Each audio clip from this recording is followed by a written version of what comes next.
नमस्कार मित्रांनो, घरोघरी मातीच्या चुली या मालिकेच्या आजच्या भागामध्ये ऋषिकेश आणि जानकी ओवीच्या शाळेमध्ये भरायचे पैसे आता इकडे सगुणासाठी भरतात. मग आता इकडे गुलाबदादा तेच सगळं सगुणाला सांगत असतो की ओवीच्या फीचे पैसे होते ते दादा वहिनी तुझ्या ऑपरेशनसाठी भरतायत. तर मग आता हे सगळं पाहता सगुणा सुद्धा खूप इमोशनल झालेली असते. त्याच्यानंतर जानकी आणि ऋषिकेश यांनी दोघांनी सगळ्या फॉर्मॅलिटीज आणि बिल सुद्धा कंप्लीट केलेलं असतं. तर मग तेवढ्यात तिथे त्यांच्याकडे गुलाबदादा येतात. जानकी लगेच गुलाबदादाकडे तो फॉर्म देत म्हणते, हे घ्या, तुम्ही लवकरात लवकर जा आणि डॉक्टरांशी बोलून घ्या. तर मग आता हे सगळं पाहता गुलाबदादा लगेच रडायला लागतात आणि मागचा पुढचा कुठलाही विचार न करता ऋषिकेश आणि जानकी यांच्या दोघांच्या पायाशी डायरेक्टली लोटांगणच घेतात. जानकी आणि ऋषिकेश त्यांना विचारतात की गुलाबदादा हे सगळं काय चाललंय तुमचं. तर गुलाबदादा हात जोडत ऋषिकेश जानकीला म्हणतात की तुमचे हे उपकार मी कसं फेडणार आहे ना मलाच माहिती नाही. ऋषिकेश आता गुलाबदादाला म्हणू लागतो की गुलाब तू वेडा आहेस का? उपकाराची कसली भाषा करतोय? आम्ही तुझे कोणीच नाही आहोत का? तू मला माझ्या लहान भावासारखा आहेस. आमच्यासाठी तू एवढं सगळं केलंय. आम्ही म्हणालो का काही? आम्ही म्हणालो का असं की तुझे उपकार कसे फेडू म्हणून? आत्ताच्या आत्ता रडणं थांबव आणि शांत हो. तर मग गुलाबदादा शांत होतात आणि मग त्याच्यानंतर गुलाबदादा त्या जानकीला म्हणतात, पण वहिनी साहेब मला एक गोष्ट कळत नाहीये. तुमच्या घराच्या बाहेर त्या मिठाईच्या बॉक्समध्ये फटाकडे कुणी पेटवून ठेवले असतील. तर मग आता जानकीला लगेच ती म्हातारी आठवते. म्हणजेच की त्याच म्हातारीच्या हातामध्ये तो मिठाईचा बॉक्स होता आणि त्याच म्हातारीने तो बॉक्स इथे ठेवला. म्हणजे ती म्हातारी म्हणजे ऐश्वर्या. पण मात्र जानकी या विषयावरती काहीच बोलत नाही आणि गुलाबदादाला म्हणते की आपण या विषयावरती नंतर विचार करू. आपण नंतर बोलूयात. आता सगुणाची सर्जरी होणं सगळ्यात महत्वाचं आहे. तुम्ही आत्ताच्या आत्ता जा आणि डॉक्टरांशी बोला. तर मग ऋषिकेश आणि गुलाबदादा दोघेही डॉक्टरांशी बोलण्यासाठी तिकडनं निघून जातात. तेवढ्यात लगेच जानकीला सौमित्रेचा फोन येतो. तर मग जानकी लगेच सौमित्रेला म्हणते, सौमित्र भाऊजी काय झालं? तुम्ही आज कसा काय फोन केला? तर मग सौमित्र आता लगेच म्हणत असतो, अगं वहिनी फक्त विचारायला फोन केला होता की तिथे सगळं ठीक आहे ना? तर मग जानकी म्हणते की हो आम्ही ठीकच आहोत. काय झालं पण? तुम्ही असं अचानक फोन करून का विचारताय? सौमित्रीला अशी भीती असते की ऐश्वर्याने त्यांना काही केलं तर नसेल ना. त्याच्यामुळे सौमित्र आता त्यांची विचारपूस करत असतो. तसाच सौमित्र विचारतो की दादा घरी नाहीये का? तर मग जानकी म्हणते की नाही, ते डॉक्टरांशी बोलायला गेले. आता डॉक्टर म्हटल्यानंतर तर सौमित्र आणखीनच घाबरतो.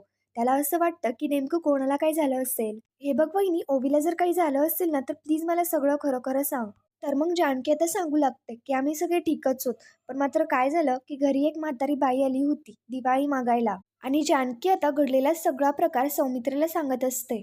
त्या बाईच्या हातामध्ये एक मिठाईचा बॉक्स होता आणि तो बॉक्स आता त्या बाईने तिथे आमच्या घरासमोर ठेवला. आणि मग त्याच्यानंतर तेवढ्यात तिथे गुलाबदादा आणि सगुणा येतात. तर गुलाबदादा आणि सगुणा पहिल्यांदा त्यांच्या घरामध्ये आलेले असतात. त्याच्यामुळे जानकी आणि ऋषिकेश दोघेही त्यांच्या स्वागताची तयारी करू लागतात. तर मग सगुणा आता त्या बॉक्सकडे जाते आणि त्याच्यानंतर त्या बॉक्समधले सगळे फटाके फुटतात. सगुणाचं आता पूर्ण अंग भाजलेलं असतं. जानकी व सगळेच आता सगुणाला पाहतात आणि लगेच तिला हॉस्पिटलमध्ये घेऊन येतात. मग आता हे सगळं आता जानकी सौमित्रेला सांगते आणि मग जानकी बोलू लागते की आता आम्ही हॉस्पिटलमध्ये आलोय. सगुणाला ऍडमिट केलंय, तिची सर्जरी करायची आणि त्याच विषयावरती आता ऋषिकेश डॉक्टरांशी बोलायला गेलेत. आता सौमित्रेला सुद्धा प्रश्न पडतो की नेमकं ही म्हातारी बाई कोण असेल आणि तिने मिठाईच्या बॉक्समध्ये फटाके का ठेवले असतील. नशीब तुम्ही तिघं सुखरूप आहात. इकडे आता सौमित्र विचारत असतो की वहिनी कोणतं हॉस्पिटल आहे सांग ना, मी येतो तिथे. त्याच्यावरती आता जानकी म्हणत असते की नाही नको, ऋषिकेशने इथे सगळं मॅनेज केलंय, आम्ही आहोत इथे. तुम्ही नका येऊ आणि तिथे घरी कोणाला काही सांगू नका. उगाच सगळ्यांना टेन्शन येईल. तर मग आता जानकीचं हे सगळं बोलणं पाहता सौमित्र आता लगेच तिला म्हणतो की वहिनी तू घरच्यांची ना काळजी करणं बंद कर. अगं तू उगाच त्यांची काळजी करतेस आणि त्यांना जर तुझ्याबद्दल असं वाटलं असतं ना तर बरं झालं असतं. तुम्ही सगळ्यांनी आता काळजी घ्या आणि जे काय असेल ना ते मला प्लीज कळवा. त्याच्यानंतर जानकी आता हो बोलते आणि ती दोघी फोन बंद करतात. इकडे आता सौमित्र या गोष्टीचा खुलासा करायचं ठरवतो आणि आता सौमित्रेला सुद्धा प्रश्न पडलेला असतो की नेमकं ही म्हातारी बाई कोण असेल. या गोष्टीचा विचार करतच असताना सौमित्रेला आता अवंतिकाचं बोलणं आठवतं. म्हणजेच की अवंतिका असंच काहीतरी सौमित्रेला म्हणाली होती की जेव्हा ती घाबरून घरात आली तेव्हा तिच्या केसामध्ये पुसटसं पांढरं असं काहीतरी लागलं होतं. तिने सांगितलं की ते पेंट लागलंय, पण मात्र ते डेफिनेटली पेंट नव्हतं. आता इकडे सौमित्र लगेच स्वतःशीच म्हणतो की म्हणजे अवंतिकाचा संशय खरा होता. फटाके पेटवणारी ती बाई म्हणजे ऐश्वर्याच होती. त्यानंतर आता इकडे दुसरीकडे ऐश्वर्या किचनमध्ये असते. तर मग त्याच्यानंतर ऐश्वर्या सुमित्रा आणि आजी यांच्या दोघींसाठी चहा करते. तर मग आजी आता सुमित्राला म्हणते की बघ माझ्या गुंडीने चहा सुद्धा केला आणि तू तिला उगाच एवढ्या पोळ्या करायला सांगितल्यास आणि गुलाब आला नाही म्हणून का याच्यावरती आता सुमित्रा म्हणू लाग, अगं आई, सगळं तिने एकटीने नाही केलं. मी आणि अवंतिका आम्ही दोघांनी मिळून सुद्धा खूप सारे पदार्थ केले. आता इकडे सारंग म्हणत असतो, गुलाब आला सुद्धा नाही आणि त्याने आपल्याला कळवलं सुद्धा नाही. तेवढ्यात लगेच तिथे अवंतिका आणि सौमित्र दोघेही येतात. आजी आता म्हणू लागते की बायकोशी गुलुगुलू गप्पा मारत असेल आणि बहुतेक फराळ सुद्धा हादडच असेल. तर मग आता आजींचं हे बोलणं पाहता सौमित्र लगेच म्हणतो, वा आजी वा, हे बरं आहे तुझं. काय झालं हे काहीही जाणून न घेता नुसती नावं ठेवत राहा. सारंग आता म्हणू लागतो की आजी काय चुकीचं बोलते, बरोबरच तर बोलते ना. सगळं काही काम ऐश्वर्यावरती पडलं आणि त्याला यायचं नव्हतं तर तसं त्याने आधी कळवायला पाहिजे होतं. तर मग सौमित्र आता लगेच सारंगला म्हणतो की एखादं संकट सांगून नाही येत. इकडे ऐश्वर्या तर सौमित्रचं सगळं बोलणं ऐकत असते आणि सौमित्रचं ते बोलणं ऐकता ती खूप घाबरत असते, कारण हे सगळं तर ऐश्वर्यानेच केलेलं असतं ना. इकडे आता अवंतिका लगेच सांगते, अहो आई, सगुणा म्हणजे गुलाबदादांची बायको, तिला खूप भाजलंय. सौमित्र म्हणू लागतो की फटाक्यांच्या ब्लास्टमध्ये भाजली ती. ऋषिकेश दादा आणि जानकी वहिनी तिला हॉस्पिटलमध्ये घेऊन गेलेत. सारंग आता लगेच म्हणतो, अरे पण नेमकं हे झालं कसं आणि कुठे गेली होती ती फटाके फोडायला? सौमित्र आता म्हणू लागतो की गुलाबदादा आणि इकडे सगुणा जानकी वहिनीच्या घरी गेले होते आणि तिकडनं गुलाब नेहमीसारखं आपल्या घरी येणार होता. पण मात्र तिथे मिठाईच्या बॉक्समध्ये कोणीतरी फटाके ठेवले होते. सगुणा मिठाई समजून तो बॉक्स उचलायला गेली आणि अचानक फटाके फुटायला लागले आणि त्याच्यामध्ये तिच्या साडीने पेट घेतला. ऐश्वर्या आता कान्या नजरेने ते सगळं ऐकत असते आणि पाहत असते. इकडे आता हे सगळं ऐकल्यानंतर सुमित्रा, आजी यांच्या सगळ्यांनाच खूप वाईट वाटू लागतं. सुमित्रा आता म्हणते, हे काय आहे? फराळाच्या बॉक्समध्ये आणि फटाके, हे असं इतकं वाईट कोण वागतं? तर मग आता अवंतिका लगेच ऐश्वर्याकडे पाहत म्हणते की आई, असतात काही अशी वाईट माणसं ज्यांना दुसऱ्यांच्या जखमा बघून आनंद मिळतो. आई, पण हे ज्याने कोणी केलं असेल ना त्याचं ना कधीच भलं नाही होणार. इकडे आता त्याच्यानंतर सुमित्रा म्हणते की मला सगुणाला पाहायला हॉस्पिटलमध्ये जावंच लागेल. तेवढ्यात आता लगेच ऐश्वर्या सुमित्राकडे येते आणि सुमित्राला म्हणते, आई चला, मी येते तुमच्या बरोबर. याच्यावरती अवंतिका आता लगेच म्हणते, हो तू जाशीलच ग, कारण तुला जावंच लागेल, कारण तुझा स्पेशल बॉन्ड होता ना सगुणा बरोबर. ऐश्वर्या आता म्हणू लागते, हो आहे ना, कारण की मी बऱ्याचदा तर सगुणाला मदत केली आणि असं कुठे बाहेर जायचं असेल ना तर आई फक्त मला घेऊन जातात. आणि तसंही तुला उन्हाचा खूप त्रास होतो, डोकं दुखतं ना तुझं. तर मग ऐश्वर्या आणि सुमित्रा दोघीही तिकडे निघून जातात. इकडे आता सगुणाची सर्जरी सुरू होते. तर मग ऋषिकेश आणि जानकी दोघेही खूप टेन्शनमध्ये असतात आणि गुलाबदादा तर खूपच रडत असतात.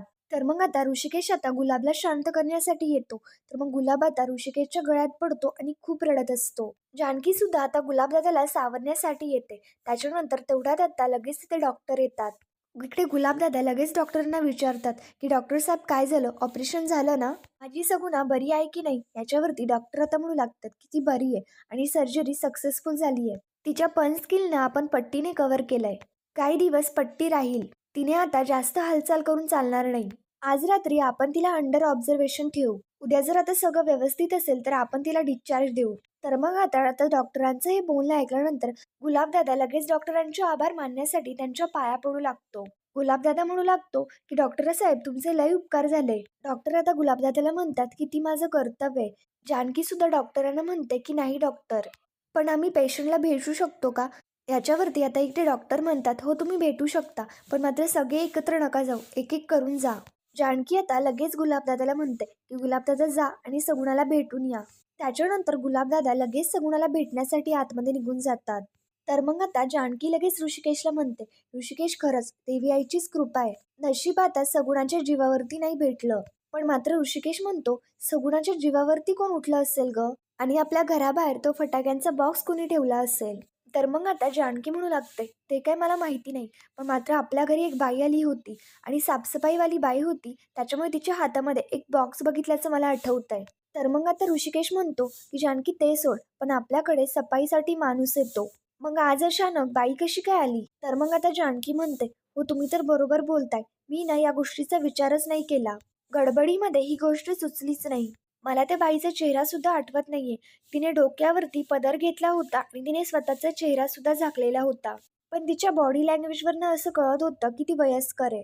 आणि मी तुम्हाला सांगायला विसरले की सौमित्र भाऊजींचा सुद्धा कॉल आला होता.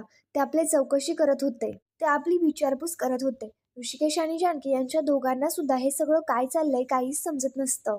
आता जानकी म्हणू लागते, हे सगळं कोडं असल्यासारखं वाटतंय. पण मात्र ऋषिकेश म्हणतो की या कोड्याचं उत्तर सुद्धा सोपंच आहे. आपल्या घरामध्ये आणि आपल्या आयुष्यामध्ये स्फोट करणारी फक्त एकच व्यक्ती आहे, ती म्हणजे ऐश्वर्या. अगं जानकी डेफिनेटली तिनेच हे सगळं केलेलं असणार आहे. जानकी आता म्हणू लागते की नाही ती ऐश्वर्या कशी काय असेल? मी म्हणालेले तुम्हाला की ती बाई अशी वयस्कर होती. ऋषिकेश म्हणतो अगं जानकी पण तूच तर म्हणालीस ना की त्या बाईने तोंड झाकलं होतं म्हणून. आणि कोणाला माहितीये की ती म्हातारीच होती की अजून कोणी. हे बघ ती ऐश्वर्या नसेल ना तर माझी खात्री आहे की त्या बाईला सुद्धा ऐश्वर्यानेच पाठवलेलं असणार आहे. अगं विचार कर गुलाब आणि सगुणा दोघी आपल्याकडे अचानक आले होते.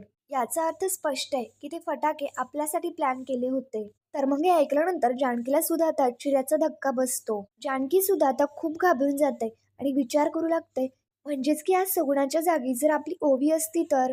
ऋषिकेश सुद्धा आता खूप चिडतो आणि आता जानकीला म्हणतो जानकी हे जर खरंच त्या ऐश्वर्याने केलेलं असेल ना तर सोडणार नाहीये मी तिला. तेवढ्यात आता गुलाबदादा सगुणाला भेटून येतात. तर मग आता ऋषिकेश जानकी दोघेही विचारतात की सगुणा कशी आहे. तर गुलाबदादा रडतच सांगतात की सगुणा आता बरी आहे. इकडे जानकी आणि ऋषिकेश दोघेही सगुणाला भेटायला जाणार. तेवढ्यातच लगेच मागणं सुमित्रा आणि ऐश्वर्या दोघीही येतात. जानकी सुमित्राकडे मागे वळून पाहते पण मात्र ऋषिकेश काय सुमित्राचा चेहरा सुद्धा पाहत नाही.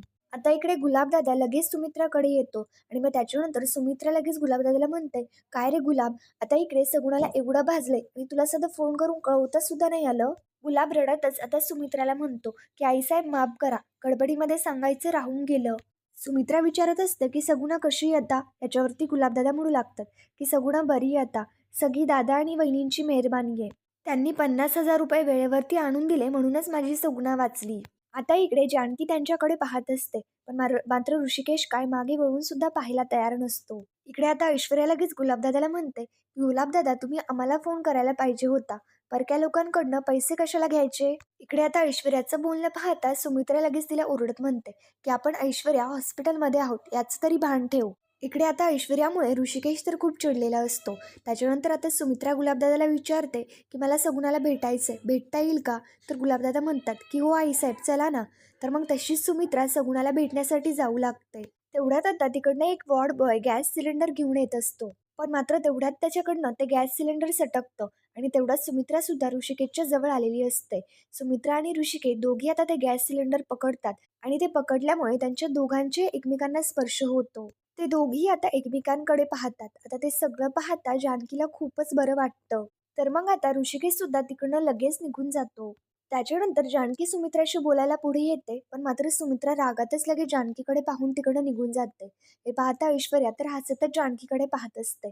जानकी आता ऐश्वर्याकडे रागारागाने पाहते आणि ती तिकडनं निघून जाते. त्याच्यानंतर आता इकडे सुमित्रा सगुणाला भेटण्यासाठी येते आणि सगुणाला विचारते की सगुणा कशी आहेस ग. खूप त्रास होतोय का. याच्यावरती सगुणा आता हो म्हणते. आईसाहेब मी वंगाळ वागले ना त्याची शिक्षा दिली मला देवानं. आता इकडे सगुणाचं ते बोलणं पाहता सुमित्रा आता लगेच तिला म्हणते अगं असं काय बोलतीयस आणि काय चुकीचं वागलीस तू. याच्यावरती आता सगुणा लगेच सांगू लागते मी चुकीच्या माणसांवरती विश्वास ठेवला आणि चांगल्या माणसांचा छळ केला. सुमित्रा आता लगेच विचारते की कोण चुकीचे माणसं. सगुणा आता सांगू लागते की हे सगळं मॅडम ऐश्वर्या. ऐश्वर्याचं नाव घेणार तेवढ्यातच लगेच ऐश्वर्या तिथे सगुणाकडे येते आणि सगुणाला एवढं लागलेलं पाहता ऐश्वर्या म्हणते बापरे किती लागलंय बघ तुला. ऐश्वर्या आता सगुणाला शांत करत म्हणते इतकं का बोलतीयस तू. डॉक्टरांनी तुला आराम करायला सांगितलाय ना मग शांत बस ना. आता इकडे ऐश्वर्या सुमित्राला म्हणते की आई तुम्ही बाहेर जाऊन बसा. तुम्ही जर इथे थांबलात ना तर ही तुमच्याशी गप्पा मारत बसेल. मी आहे ना हिच्यासोबत. मग त्याच्यानंतर ऐश्वर्याच्या सांगण्याप्रमाणे सुमित्रा आता तिकडे निघून जाते. इकडे आता ऐश्वर्या सगुणाला त्रास देऊ लागते आणि तिला म्हणते की काय ग हुशार म्हणता म्हणता मूर्ख निघालीस ग तू. काय ग आईंना माझं नाव सांगायला निघाली होतीस का. तसा विचार जरी केला ना तरी सुद्धा ही तुझी उरलेली स्किन आहे ना ती सुद्धा नाही ठेवणार मी. अख्खं सोलून काढेल मी तुला आणि तुझ्या उरलेल्या थोबाड्यावरती पांढऱ्या पट्ट्या बांधेल आणि पट्ट्या बांधून मी तुला आता जिवंत पुरेल. ऐश्वर्या आता सगुणाचा तो जखमेचा हात दाबते आणि तिला म्हणते की हॅपी दिवाळी काळजी घे. त्याच्यामुळे आता सगुणाला खूप त्रास होऊ लागतो. आता इकडे ऐश्वर्या सगुणाला धमकावते आणि तिकडनं निघून जाते. इकडे आता सुमित्रा हॉस्पिटलच्या बाहेर आलेली असते. सुमित्राच तेवढ्यात पाय घसरतो. सुमित्रा खाली पडायला लागते. तर मग जानकी आता लगेच सुमित्राला वाचवते आणि तिचा हात पकडते. जानकी आता सुमित्राला म्हणत असते की आई तुम्ही ठीक आहात ना. आणि आता जानकीच्या हातामध्ये तो नकळतपणे आलेला सुमित्राचा हात पाहता जानकी म्हणते आई जसा नकळतपणे हात हातामध्ये आलाय ना तसाच हक्काने सुद्धा येऊ दे ना. आम्ही आहोत कायम तुमच्या आधारासाठी. आता इकडे सुमित्रा जानकीचा हात रागातच सोडून टाकते. तर मित्रांनो पुढील भागामध्ये आपण पाहणार आहोत सौमित्रा आणि ऐश्वर्या दोघी एकमेकांशी बोलत असतात. तर सौमित्र म्हणतो की याचा शेवट मी लवकरच करणार. ऐश्वर्या विचारते कोण करणार. त्याच्यावरती सौमित्र म्हणतो की मी संपवणार तुला आणि ते सुद्धा पुराव्यांसकट. इकडे आता सौमित्र आणि अवंतिका यांच्या दोघांच्या विरोधामध्ये ऐश्वर्या खूप मोठा प्लॅन रचते आणि मग त्याच्यानंतर सौमित्र आता काम करत असताना ऐश्वर्या आता येते आणि सौमित्रच्या खांद्यावरती प्रेमाने हात ठेवते. इकडे आता सौमित्रला असं वाटतं की अवंतिकाच आली आहे. त्याच्यामुळे सौमित्र म्हणतो की अवंतिका मलाही सांग ना, आणि मागे वळून पाहतो तर ती ऐश्वर्या असते. जानकी आता ओवीच्या शाळेमध्ये पैसे भरायला आलेली असते. जानकीकडे थोडेच पैसे असतात. जानकी ते पैसे तिथे प्रिन्सिपल टीचरला देते आणि त्यांना म्हणते की आता आमच्याकडे फक्त एवढेच पैसे आहे. पण मात्र त्या म्हणतात की असं नाही होऊ शकत. तिथे ओवी सुद्धा असते. तर ओवी लगेच घाबरत जानकीला विचारते, आई आता आपण आता काय करायचं? इकडे आता जानकी देवापाशी असते आणि देवी आईला विनंती करत म्हणते की देवी आई काहीतरी चमत्कार घडू दे. आणि तसाच ती देवारा पुसत असताना जिथे नानांनी व्हीलचे पेपर ठेवलेले असतात त्या ड्रॉवरच्या कडीमध्ये आणि जानकीचं कापड अडकतं. आता जानकी ते पाहायला जाते. तर मित्रांनो, पुढील भागामध्ये काय होणार हे पाहण्यासाठी आमच्या शिव मराठी या चॅनलला लगेच सबस्क्राईब करा. व्हिडिओ आवडला असेल तर लाईक, शेअर आणि कमेंट नक्की करा. थँक्यू.